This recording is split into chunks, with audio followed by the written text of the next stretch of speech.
মানুষ থেকে মানসিক রোগে বানিয়ে দেওয়া মানুষগুলোকে আমরা ভালোবাসার মানুষ বলি। আমি প্রতিশোধ নেওয়া পছন্দ করি না। আমি শুধু দূরত্ব বাড়িয়ে কথা বলা বন্ধ করে দেই।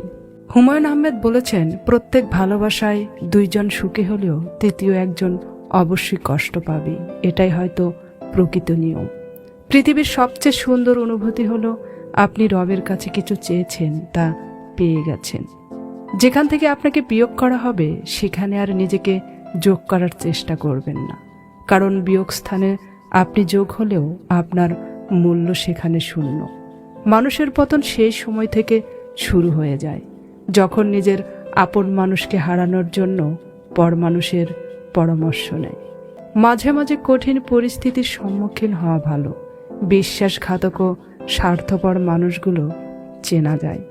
সবার কাছে প্রিয় হতে গিয়ে কখন যে নিজের কাছে অপ্রিয় হয়ে উঠেছি বুঝতেই পারিনি।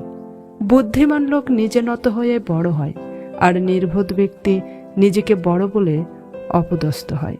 শেষের আঘাতটা আমাকে শিখিয়েছে, মানুষকে পৃথিবী সমান ভালোবাসলেও মানুষ আপন হয় না। ব্যস্ততার মাঝে মানুষ যেটা হারিয়ে ফেলে সেটা হলো সময়। ক্লান্ত হলে মানুষ যেটা হারিয়ে ফেলে সেটা হলো শক্তি।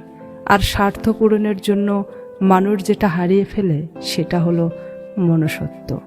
যে মানুষটা আপনার না, তার পিছনে কখনো দৌড়াবেন না। এদের পিছনে দৌড়ালে একসময় দেখবেন সময়, অর্থ, সম্মান সবই শেষ।